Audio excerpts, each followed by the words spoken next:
Sukunatdagi sir 4-qism. Kamronning nigohi avval Azizga, keyin menga o'tdi. U nimanidir sezgandek, havoda og'irlik bor edi.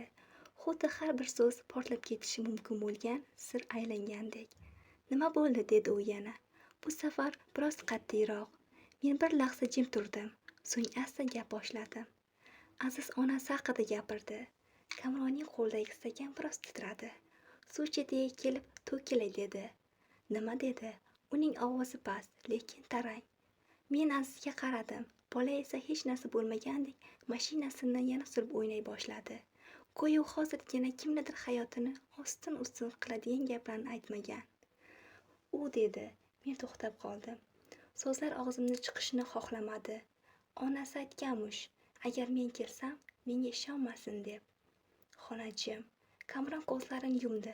Bir necha soniya hech kim gapirmadi. Faqat Azizning o'yinchoq mashinasi poliga tegib chiqilgan mayda ovoz eshitilib turardi. U bola, dedi nihoyat Kamron. Nima deyotganini o'zi ham tushunmaydi. Yo'q, dedim men sekin, lekin qat'iy. Bolalar yolg'on to'qimaydi, u eshitganini aytadi. Kamron menga qaradi. Bu safar uning nigohi g'azab, qo'rquv ham bor. Sen nimani nazarda tutyapsan? Men chuqur nafas oldim. Mohira meni tanigan va u meni yomon bilgan. Bu bema'nilik, dedi Kamron. Sen Mohirani hech qachon ko'rmagansan, lekin u meni bilgan, dedim men past ovozda. Va kimdir bugun menga yozdi. Bolani Kamronga ishonib qoldirma. Bu gapni aytganimda Kamronning yuzidagi ifoda yana o'zgardi. Endi u faqat charchagan odamga o'xshardi. Bu shunchaki kimnidir o'yini, dedi u. Undan nega sen qo'rqyapsan? U javob bermadi. Men bir qadam oldinga bordim. Kamron, Mohira qayerda? Savol xonani kesib o'tdi. Aziz o'yinini to'xtatdi. U sekin boshini ko'tardi. Uning ko'zlari bir zumda jiddiylashdi. Bolalarga xos beg'uborlik birdan yo'qolgandek. Kamron esa qotib qoldi. Bu savolni berma. Nega? Chunki javobi bor. U indamadi. Shu payt Aziz juda sekin, deyarli eshitilmas darajada gapirdi. Onam ketmagan. Men darrov unga qaradim. Nima deding? Bola labini tishladi. Go'yo ortiqcha gapirib yuborganini tushungandek. Onam ketmagan, dedi u yana. U yashinib yurgan. Yuragim muzlab ketdi. Qayerda, dedim. Aziz ko'zlarini eshikka qaratdi. Men ham asta o'sha tomonga qaradim. Eshik yopiq, lekin ichkaridan juda sekin, deyarli sezilmas tovush. Xuddi kimdir nafas olayotgandek Kamron keskin burildi. Bu nimasi, dedi u baland ovozda. Hech kim javob bermadi. Tovush yana takrorlandi. Bu safar aniqroq. Men bir qadam ortga qayrildim. Qo'llarim yana muzlab ketdi. Bu uyda yana kim bor, dedim. Kamron indamay eshikka yaqinlashdi. Har bir qadam og'ir. Aziz pichirladi. Men aytgandim, u ketmagan. Kamron qo'lini eshik tutqichiga qo'ydi va u asta tutqichni burdi. Eshik qiyqilab ochila boshladi va ichkaridan qorong'ulik, kimnidir ovozi chiqdi. Nihoyat keldingizlar. Men nafas olishni unutdim. Eshik to'liq ochildi. Ichkaridan sovuq havo urildi. Xona qorong'u, faqat derazadan tushayotgan xira yorug'lik polga cho'zilib yotardi. Kamron bir qadam ichkariga kirdi. Kim bor u yerda, dedi u, lekin ovoz oldingidek qat'iy emas. Javob darrov kelmadi. Keyin qorong'ulik ichida nimadir qimirlagandek bo'ldi. Men yuragimni ushlab oldim. Quloqlarim shang'illab ketdi. Kamron, chiq, dedim. Iltimos, chiq. U esa oldinga yana bir qadam tashladi. Mohira, dedi u nihoyat. Bu ism xonada aks sado berdi va shu lahzada qorong'ulik ichidan kimdir sekin kuldi. Bu kulgi tirik odamnikiga o'xshamasdi. Endi esladingmi, dedi ayol ovozi. Men tizzalarim bo'shashib ketdi. Bu mumkin emas, dedi. Kamron orqaga qayrilib, men eshik tomonga yaqinlashdim. Yuragim qo'rqinch bilan tortardi, lekin baribir qarashim kerak. Ichkariga ko'z tashladim va uni ko'rdim.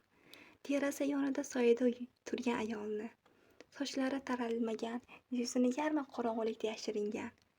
Lekin ko'zlari juda g'alati chaqnab turardi. Mohira, dedim. U boshini biroz qiyshaytirdi. Demak, sen Dilnozasan, dedi u. Nihoyat tanishdik. Aziz birdan yugurib eshik oldiga keldi. Ona, dedi quvonch bilan. Men hayratdan qotib qoldim. Kamron esa juda qattiq baqirdi. Yaqinlashma! Aziz to'xtab qoldi. Uning yuzidagi quvonch darrov so'ndi. Nega? Dedi tushunmay. Mohira esa asta oldinga chiqdi.